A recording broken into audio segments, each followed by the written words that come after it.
دوستوں، اب ہم کہانی کے اس موڑ پر آ گئے ہیں جہاں سکون ٹوٹتا ہے اور راز کھلنا شروع ہوتے ہیں۔ آئیے چیپٹر 5 سے 8 تک کا حال سنتے ہیں۔ ایک پرسکون صبح اچانک فون کی گھنٹی بجتی ہے۔ فون پر جو خبر ملی وہ سیدھی اور حیرت انگیز تھی۔ مسٹر ایکرائڈ کا قتل ہو گیا ہے۔ ڈاکٹر جیمز شیفرڈ فوراً سائیکل پکڑ کر فینلی پارک کی طرف دوڑتا ہے۔ راستے میں ماحول خاموش لگتا ہے مگر دلوں میں گھبراہٹ ہے۔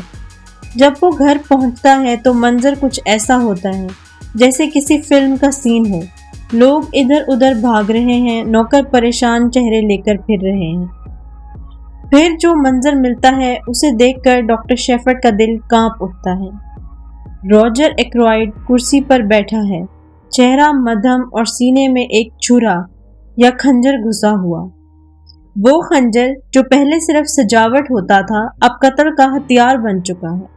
کمرہ اندر سے بند تھا، کھڑکیاں بند تھیں، دروازہ اندر سے بند تھا، کوئی زبردستی والی گھسپیٹ کے نشان نظر نہیں آتے۔ سوال یہ ہے، اگر باہر سے کوئی آیا تھا تو اندر کیسے آیا؟ اور اگر اندر کوئی تھا تو باہر کیسے نکلا؟ یہ سوالات سب کے ذہنوں میں گونج رہے تھے۔ فلورا ایکرائڈ جو راجر کی بھتیجی ہے رو کر کہتی، انکل کا قاتل کون ہو سکتا ہے؟ ہمیں یہ حقیقت ہر حال میں جاننی چاہیے۔ وہ فوراً ہرکیول پائرٹ کا نام لیتی ہے، شاید وہ اس راز کو سلجھا سکے۔ یہی وہ لمحہ ہے جب سچائی کی تلاش شروع ہوتی ہے۔ سوالات بڑھتے جا رہے ہیں اور جواب چھپے نظر آتے ہیں۔ پائرٹ موقع واقعہ پر پہنچتا ہے۔ سب سے پہلے اس کی نظر اس خنجر پر جاتی ہے جو راجر کے سینے میں گھسا ہوا ہے۔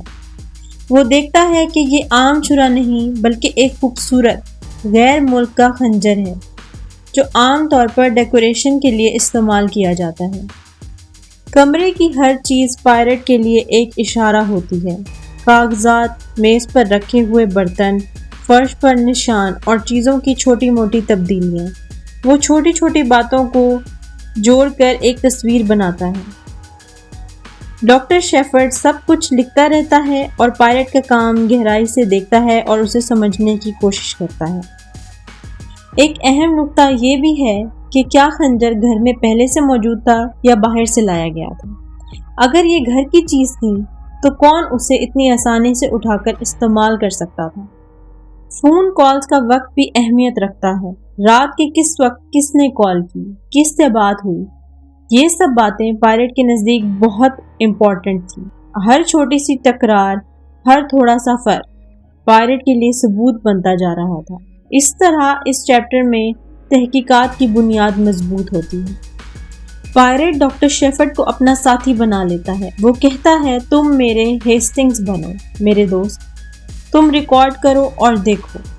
ڈاکٹر شیفرڈ اب نہ صرف ایک ڈاکٹر ہے بلکہ اس واقعے کا نریٹر بھی بن جاتا ہے۔ پائرٹ کا طرز تحقیق منفرد ہے۔ وہ لوگوں کی باتوں سے زیادہ ان کی خاموشی، اشارات اور اداؤں میں دلچسپی لیتا ہے۔ ایک چھوٹا سا داغ، کوئی گمشدہ چیز یا کوئی سادگی میں تبدیلی، یہ سب اس کے لیے اہم اشارے ہوتے ہیں۔ ڈاکٹر شیفرڈ حیران ہوتا ہے کہ یہ چھوٹی موٹی باتوں سے کیسے بڑی حقیقت سامنے آ سکتی ہے، مگر دھیرے دھیرے وہ بھی سیکھ جاتا ہے۔ گھر والوں کے بیانات میں معمولی اختلاف نظر آتے ہیں کہ کس نے کب کھانا کھایا، کس نے کب روشنی بجھائی۔ یہ معمولی سی باتیں پائرٹ کی سمجھ میں ایک لڑی بناتے ہیں۔ وہ محسوس کرتا ہے کہ ہر شخص کے پاس کچھ نہ کچھ چھپانے کو ہے، کبھی شرم، کبھی خوف، کبھی کسی کو بچانے کی کوشش۔ اس چیپٹر میں ہم دیکھتے ہیں کہ حقیقت اکثر چھوٹی چھوٹی باتوں میں چھپی ہوتی ہے۔ پائرٹ دھیرے دھیرے بتاتا ہے کہ صرف ظاہری ثبوت ہی سچ نہیں بتاتے، انسانی طبیعت، ان کی عادتیں اور ڈر بھی کہانی کا حصہ ہوتی ہیں۔ اب پولیس بھی معاملے میں شامل ہوتی ہے۔ انسپکٹر ریگلین ایک سیدھا سادہ اور پر اعتماد افسر ہے۔ اس کے نزدیک معاملہ سادہ ہے، یا تو کوئی نوکر یا کوئی باہر سے آنے والا۔ اس کی سوچ یہ ہے کہ جلد سے جلد کسی پہ الزام لگا کر کیس ختم کر دینا چاہیے۔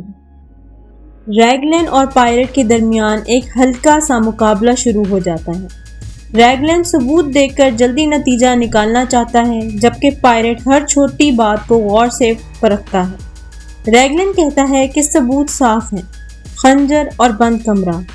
پائرٹ کہتا ہے کہ ثبوت وہی ہے مگر مطلب مختلف ہے۔ اس دوران کچھ خط اور مالی معاملات پھر سے سامنے آتے ہیں۔ مسز فیررز کی کہانی جو شاید بلیک میل کی شکار تھی دوبارہ ذکر بن جاتی ہے۔ اگر مسز فیررز کو بلیک میل کیا جا رہا تھا اور اگر راجر اس بات سے واقف تھا تو یہ مضبوط موٹیو بن سکتا ہے۔ چیپٹر کے آخر میں پائرٹ پرسکون انداز میں اعلان کرتا ہے کہ وہ اپنے طریقے سے تحقیقات آگے بڑھائے گا۔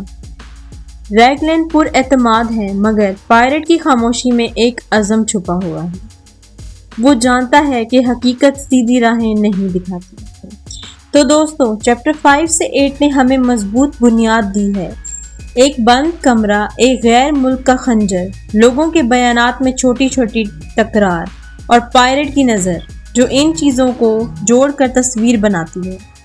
ہر کردار کے اندر ایک تناؤ، چھپی باتیں اور گزری ہوئی باتیں دھیرے دھیرے روشن ہونے لگتی ہیں مگر اصل حقیقت ابھی بھی چھپی ہوئی ہے۔ پائرٹ کے لیے سوال یہ ہے، کون جانتا تھا، کس کے پاس موقع تھا اور ہر کسی کی خاموشی آخر کیوں ہے؟